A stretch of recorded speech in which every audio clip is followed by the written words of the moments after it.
Bon, ça peut plus durer. Ça devient de plus en plus difficile de mener de front les études et la lutte contre Xana. Ouais, ça tu l'as dit Einstein. Moi je crois que Xana veut nous avoir à l'usure. Bah, remarquez, on a toujours une solution. On pourrait recruter un Lyoko guerrier de plus. Tout Lyoko fan y a forcément pensé au moins une fois, l'idée qu'un jour, l'équipe de Lyoko guerrier s'agrandirait pour accueillir un nouveau membre dans l'équipe. Car après tout, la série nous a présenté un bon nombre de personnages secondaires en tout genre, mais y aurait-il parmi eux quelqu'un qui pourrait, comme William, recevoir l'honneur de rejoindre cette famille de héros? Qui pourrait promettre de donner le maximum contre la menace et de sauver tous les hommes? C'est ce que nous allons voir aujourd'hui avec mon top 4 des personnages qui détiennent le potentiel de devenir Lyoko guerrier. Mais avant d'en parler, je vous suggère de vous abonner à la chaîne pour ne rien manquer des prochaines vidéos si vous ne voulez pas qu'une peluche géante ultra violente de Pikachu débarque chez vous pour tout casser. Non, ce n'est pas une menace. Je vous préviens. L'environnement virtuel où tu te trouves s'appelle Lyoko. Jérémy, il faut que j'aille désactiver la télé. C'est moi qui ai donné le jour à Lyoko. Alors, comment tu te sens? Prêt à aller en découdre avec Xana et ses monstres. C'est un monde, tout un monde. La vie de milliers de gens est plus importante que Il moi. faut regarder vers le futur. Il manque pas de grand le jour du nez. Hey, tu me prends pour un menteur? Bienvenue au club, William. Un instant, j'ai cru que le vrai William était revenu à Elita. Ouais, c'est bon de retrouver Lyoko. C'est pas Lyoko. On est copains et puis c'est tout. T'as pas vécu 10 ans sous forme de programme informatique, toi. Vous êtes prêts pour une dernière sortie?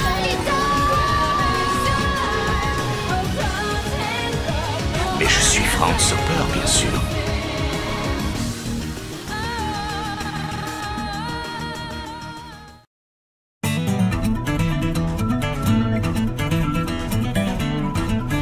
Patrick! Qu'est-ce qui se passe? Patrick! Il y a un type qui s'appelle Hervé qui trifouille ton ordi avec Sissi. J'ai essayé de les en empêcher, mais ils sont devenus super bizarres et ils m'ont dégagé de la chambre comme une brindille. Ils veulent montrer les papiers bidons d'Aelita au proviseur pour vous faire renvoyer. Je suis désolé, déjà que tu m'aimais pas des masses alors. C'est moi qui suis désolée. Depuis le début, je me suis comportée comme un idiot. Tu ne m'en veux pas? Malgré une apparition unique dans l'épisode 88, Patrick Belpois possède selon moi toutes les qualités requises pour rejoindre l'équipe. Tout d'abord rejeté par son cousin Jérémy, nous apprenons au fur et à mesure de l'épisode qu'il n'est en rien une mauvaise personne. Bien au contraire. Social, ouvert d'esprit, loyal envers sa famille, Patrick nous affirme qu'il serait capable de garder un secret aussi farfelu que les jeux vidéo qu'il semble adorer. D'ailleurs, il s'accorde très rapidement à la dynamique du groupe, comme s'il en avait toujours fait partie. Cousin de notre cher Jérémy, Patrick est donc par défaut directement lié à la backstory de l'élève surdoué. Nous pourrions donc en apprendre bien plus sur le passif de Jérémy avant sa rencontre avec Aelita grâce à la présence de Patrick. Aussi, d'un point de vue apparence, il adopte un style quelque peu rebelle, mais sans pour autant ressembler à William ou bien à Ulrich. Le cousin de Jérémy nous prouve également dans l'épisode 88 un talent pour le corps à corps, probablement grâce à ses cours de sport dont il fait part à Ulrich. Prêt à se sacrifier pour ce qu'il aime, sa force de caractère nous prouve qu'il a le cœur d'un Lyoko guerrier. Même si en point faible, on pourrait noter que Patrick ne possède pas une personnalité aussi affirmée que nos héros, ce qui rendrait certaines intrigues potentiellement trop fades. Mais après tout, on a bien le droit de rêver. Pour ce qui est de son apparence sur Lyoko, je le verrais bien utiliser une sorte de guitare électrique permettant aussi bien d'attaquer à distance via des ondes qui paralyseraient les monstres, mais aussi en combat rapproché en se servant de l'objet comme d'une sorte de massue. Alors tu vois, je te l'ai dit, c'est avec lui qu'il faut que tu sortes. Non. Oh, Ulrich, c'est le meilleur. Hiroki. Non, Hiroki, va-t'en de là.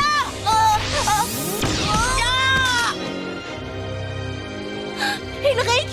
Alors je sais ce que vous allez dire, oui, Hiroki est sans doute un peu trop jeune pour affronter tous les dangers mortels de cette vie de héros. Mais imaginez seulement Hiroki avec 2 ou 3 ans de plus. Imaginez une intrigue qui se déroulerait non pas à l'époque du dessin animé, mais plutôt des années plus tard, après un dangereux retour de Xana qui forcerait les Lyoko guerriers à trouver du sang neuf. Alors oui, le petit Ishiyama ne peut pas se rappeler de toutes les missions menées par le groupe de sa sœur, mais nous pouvons aisément imaginer que celui-ci a pu apercevoir plusieurs fois les Lyoko guerriers en pleine action durant certaines attaques de Xana qui n'ont pas bénéficié d'un retour vers le passé. De ce fait, Hiroki a pu trouver l'inspiration directement auprès des héros, de Ulrich et de sa sœur. Quelque peu espiègle et casse-cou, il ne fait aucun doute que les différents talents du petit dernier des Ishiyama sauraient servir dans la lutte contre le virus malveillant. Car après tout, Derrière ces airs de petit malin se cache pour sûr un cœur bienveillant et en recherche d'action, qualité totalement requise pour devenir Lyoko guerrier. Son habileté au chantage prouve également une finesse d'esprit pouvant lui permettre de s'échapper de situations difficiles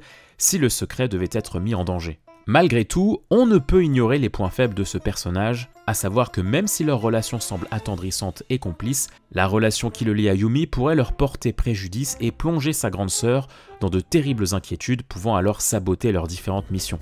Mais pour ce qui est de son apparence sur Lyoko, j'imaginerais bien Hiroki changer en sorte de ninja, capable d'envoyer des shurikens aux effets variables tout en se téléportant sur de petites distances. Un style de combat mélangeant la rapidité d'Ulrich et les projectiles de Yumi, alias les deux grandes figures qu'il a toujours admirées.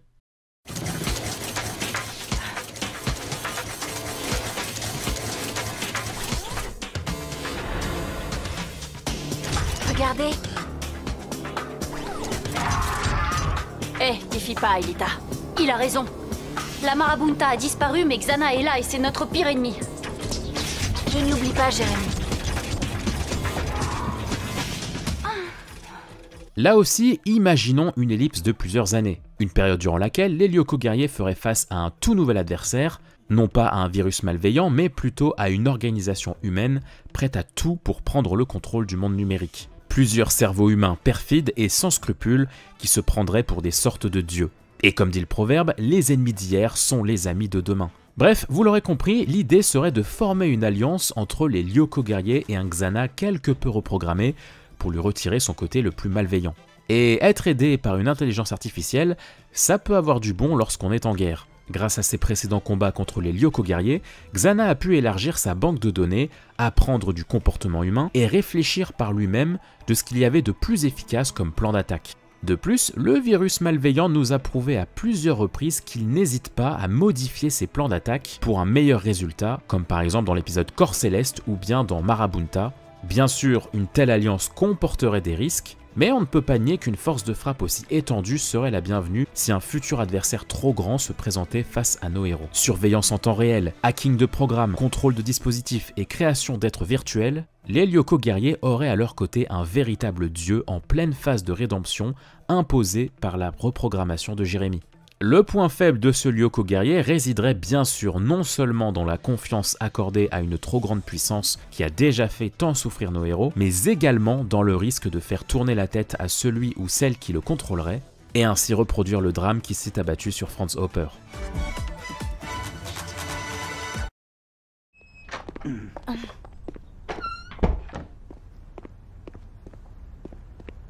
Jérémy, tu sais, je te demande pardon.